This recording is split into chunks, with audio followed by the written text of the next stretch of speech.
He was 6 shots back. 6. On a golf course that was baking under hotter-than-normal temperatures, with a leaderboard that looked completely out of reach, Scottie Scheffler stood on the first tee knowing one simple truth. If he didn't do something special today, this tournament was already over for him.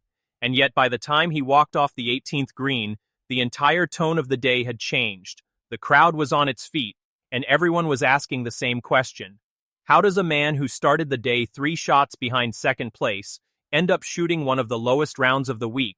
And what does it say about him that the moment the round ended, he wasn't even talking about himself? Let's rewind and understand exactly what happened, because this story is about a lot more than just a low score. Scheffler knew going in that he needed something dramatically low, and he said it himself. Regardless of how the young leader Jackson Koivunen played, he needed a really low number just to put himself back into contention, but the front 9 didn't cooperate the way he wanted. 3 under through 9 holes sounds solid on paper, but for a man chasing a lead that big, it wasn't nearly enough pressure applied early, and he knew it. So here's the real question hanging over the round. Could Scottie Scheffler, arguably the best player in the world right now, find another gear on the back 9 when the tournament genuinely needed him to? The answer, as it turned out, was yes. And it wasn't just good. It was the kind of closing stretch that reminds you why he's been sitting at the top of the game for years. He caught fire on the back 9, carding shot after shot that chipped away at the deficit, and by the time he signed his scorecard, the number read 63, one of the lowest rounds anyone posted all week. But here's where it gets interesting, and this is the part most highlight reels won't tell you. Scheffler himself admitted that the round wasn't perfect, and he pointed to one moment in particular that could have changed everything: the putt on 14. A 5-footer, downhill, and by his own description, it looked pretty straight the whole way, right up until it wobbled just slightly to the right at the very last second and caught the lip of the cup, spinning out instead of dropping in. Now think about that for a second. On a day where every single shot mattered, where the margin between climbing the leaderboard and falling short was razor thin, one small wobble on a putt that looked destined to go in ended up being the difference between an incredible round and what could have been an all-time career-defining round. Scheffler didn't dodge the question either.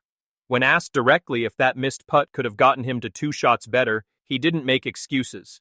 He explained something fascinating about playing on courses like this one, saying that when you're out ahead of the leaders on an easier setup, your round can actually look deceptively close on paper, because the players still out on the course, guys like Jackson Koivunen, still have holes left to play, and the number you post has to be enough to sit ahead of what they're capable of doing, not just what's already on the board. That's a mindset most casual fans never think about. It's not just about shooting low, it's about shooting low enough, early enough, to actually apply real pressure to whoever's leading. And that brings us to the heart of this story, the part that turned this press conference from a routine, nice round, tough break interview into something genuinely emotional and worth talking about. Because Scheffler wasn't just competing against a leaderboard today, he was watching a 20-something-year-old talent named Jackson Koivunen, fresh out of college, try to close out a tournament and grab his very first win, all while carrying a big lead down the stretch under enormous pressure. And when the reporters asked Scheffler about it, expecting maybe a competitive jab or a "he's got a target on his back now" type answer, what they got instead was something far more thoughtful and honest. Scheffler talked about how the level of young talent coming into professional golf right now is unlike anything he's seen before. Players coming straight out of college programs and PGA Tour U who are more prepared, more confident, and more ready to compete at the highest level than his own generation was when they turned pro. Let that sink in for a moment. One of the most accomplished golfers on tour right now is openly admitting that the new wave of players coming up behind him might actually be more ready for this level of competition than he and his peers were. That's not a small statement. That's a genuine shift in how the next generation is being built, trained, and mentally prepared before they ever tee it up in a professional event. And here's a detail that makes the whole scene even more compelling. Scheffler admitted he hadn't even spoken to Jackson Koivunen yet, hadn't watched him hit a single shot in person. He'd only heard about his pedigree, his college success, the buzz around his game, but he genuinely hadn't seen it with his own eyes. So picture this: a former major champion, a world #1 caliber player, standing there saying he's looking forward to finally watching this young rising star compete, almost like a passing of the torch moment happening in real time, except nobody's officially passed anything yet. It's just quietly, respectfully unfolding in front of everyone. Then the conversation shifted to something deeply personal, and this is where the interview really pulls at your emotions. Scheffler was asked about his caddy Ted, and instead of giving a generic answer about strategy or club selection, he opened up about what their relationship actually means to him. He called Ted one of his closest friends, someone he leans on not just for reading greens or picking clubs, but for real life, parenting advice, personal struggles, the everyday weight that comes with being a public figure trying to balance a career and a family. That's not the kind of answer you get from someone just going through the motions of a press conference. That's a window into who Scottie Scheffler actually is behind the trophies and the world rankings. A guy who needs someone to talk to about being a dad, about life outside the ropes, just as much as he needs someone to read a 6-foot putt.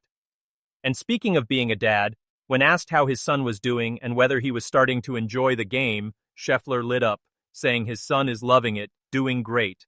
A small, simple moment, but one that reminds everyone watching that behind every incredible round of golf is a human being trying to balance greatness on the course with being present for the people who matter most off of it.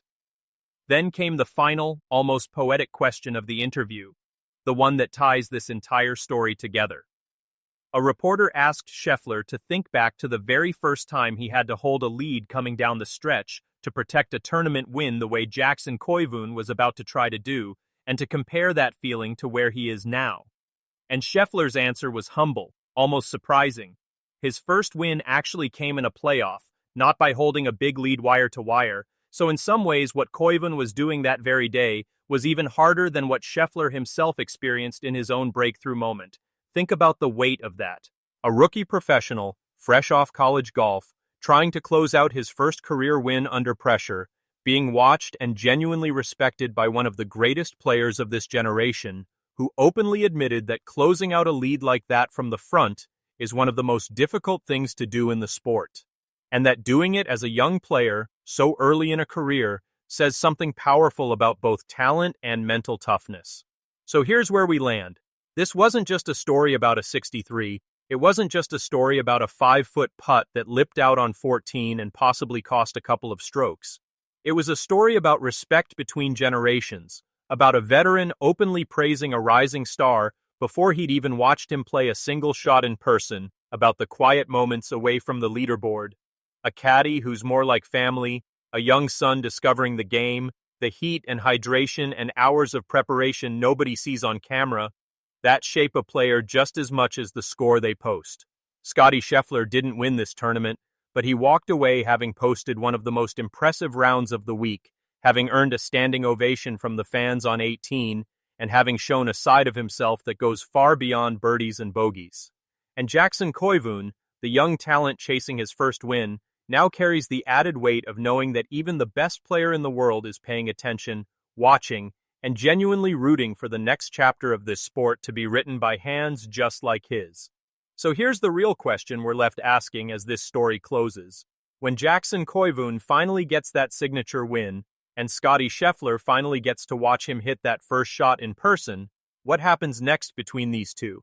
Is this the beginning of a rivalry, a mentorship, or something we haven't even seen unfold in golf in years? Make sure you're subscribed and notifications turned on, because this story is far from over, and you will not want to miss what happens the next time these two share a leaderboard.